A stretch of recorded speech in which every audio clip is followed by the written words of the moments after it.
اسلامی ممالک کے وزرائے خارجہ کی استنبول میں ملاقات اور ملاقات کے بعد مسلم ممالک کی جانب سے غزہ سے قابض اسرائیل افواج کے فوری انخلاء کے مطالبے کے بعد آج یہ خبر سامنے آئی ہے کہ امریکہ نے غزہ میں بین الاقوامی سیکیورٹی فورس کے قیام کی منظوری اقوام متحدہ سے طلب کر لی ہے اور اس فورس کا مینڈیٹ کم از کم 2 سال کے لیے ہوگا۔ امریکی ویب سائٹ ایکسیوس نے رپورٹ کیا ہے کہ امریکہ نے اقوام متحدہ کی سلامتی کونسل کے کئی رکن ممالک کو ایک ڈرافٹ قرارداد بھیجی ہے کہ جس میں غزہ کی پٹی میں سیکیورٹی برقرار رکھنے کے لیے مجوزہ فورس کے قیام کی تفصیلات بیان کی گئی ہیں۔ ایکسیوس کے مطابق یہ قرارداد سینسٹیو بٹ انکلاسیفائیڈ یعنی کہ حساس مگر غیر خفیہ قرار دی گئی ہے۔ قرارداد امریکہ اور دیگر شریک ممالک کو غزہ کے نظم و نسق کے لیے 2027 کے اختتام تک سیکیورٹی فورس تعینات کرنے کا وسیع اختیار دیتی ہے اور اس مدت میں توسیع کی گنجائش بھی رکھی گئی ہے۔ غزہ امن منصوبے کے تحت تشکیل دی جانے والی یہ force Gaza board of peace کے مشورے سے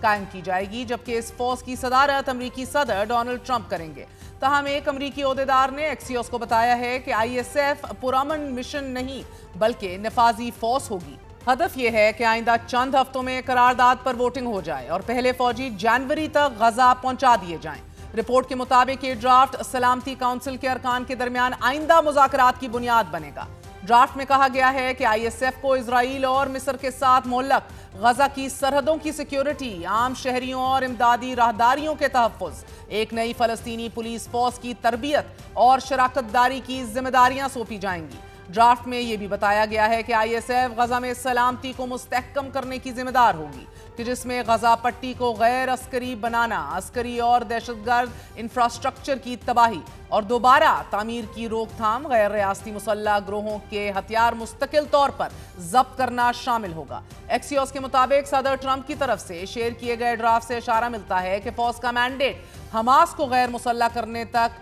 پھیلا ہوا ہے۔ اگر وہ خود ایسا نہیں کرتی تو عالمی فورس یہ کام کرے گی۔ مجوزہ فورس کو اختیار ہوگا کہ وہ اپنے مینڈیٹ کی تکمیل کے لیے بین الاقوامی قوانین خصوصاً انسانی قوانین کے مطابق تمام ضروری اقدامات کرے۔ ڈرافٹ قرارداد میں یہ بھی شامل ہے کہ امداد کی ترسیل بورڈ آف پیس کے تعاون سے اقوام متحدہ، ریڈ کراس اور ریڈ کریسنٹ کے ذریعے کی جائے گی اور اگر کوئی تنظیم اس امداد کا غلط استعمال یا انحراف کرے تو اسے پابندی کا سامنا کرنا پڑے گا۔ یہاں دلچسپ بات یہ ہے کہ صدر ٹرمپ کے امن منصوبے، مجوزہ ڈرافٹ اور اسلامی ممالک کے وزرائے خارجہ کے اجلاس کے بعد جاری ہونے والے مشترکہ اعلامیے میں 2 مختلف چیزیں کہی گئی ہیں۔ صدر ٹرمپ کی قرارداد غزہ کو حماس سے خالی کروانے کی بات تو کرتی ہے، ساتھ ہی بین الاقوامی سیکیورٹی فورس کے مینڈیٹ کا بھی ذکر کرتی ہے، لیکن اسرائیلی فوج اور اسرائیلی ریاست سے متعلق مکمل طور پر خاموش ہے۔ مجوزہ ڈرافٹ میں اسرائیل کو کسی طرح سے بھی پابند نہیں کیا گیا کہ وہ غزہ میں دوبارہ فوجی آپریشن شروع نہیں کرے گا، نہ ہی اسرائیلی فوج کے انخلاء سے متعلق کوئی ٹائم لائن دی گئی ہے۔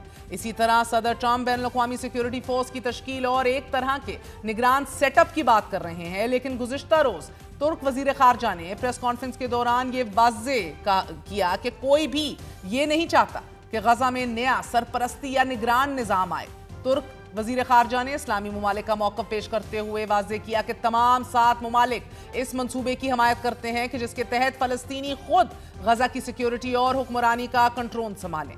حماس کے اعلیٰ مذاکرات کار نیگوشیٹر حقان فیدان نے خلیل الحیا کا حوالہ دیتے ہوئے کہا ہے کہ حماس غزہ کا کنٹرول فلسطینیوں کی ایک مشترکہ کمیٹی کے حوالے کرنے کے لیے تیار ہے۔ حکام فیدان نے غزہ میں فوج بھیجنے سے متعلق واضح کیا ہے کہ جن ممالک سے ہماری بات ہو رہی ہے انہوں نے کہا ہے کہ وہ اپنی افواج بھیجنے کا فیصلہ اسرائیلی فوج کے مینڈیٹ اور اختیارات کی بنیاد پر کریں گے۔ ایک طرف صدر ٹرمپ اقوام متحدہ سے سیکیورٹی فورس کے قیام سے متعلق 2 سالہ مینڈیٹ کی منظوری چاہتے ہیں، دوسری جانب مسلم ممالک غزہ امن منصوبے کو آگے بڑھانے پر مشاورت کر رہے ہیں۔ ایسے میں اسرائیلی فوج نے مشرقی غزہ میں ایک نئے بم کا استعمال کیا ہے۔ ٹیلی گرام پر کیبنٹ اسرائیل نامی گروپ میں 14 سیکنڈ کی ایک ایسی ویڈیو شیئر کی گئی ہے جس میں بم گرائے جانے کے بعد مشروم کلاؤڈ ایفیکٹ دیکھا جا سکتا ہے اور اس ایکسپلوژن کو منی نیوکلیئر بلاسٹ قرار دیا جا رہا ہے۔ الجزیرہ نے غزہ میں گرائے جانے والے ایسے بموں سے متعلق ایک خصوصی رپورٹ جاری کی ہے کہ جو ایکسپلوڈ نہیں ہوتے تھے مگر اب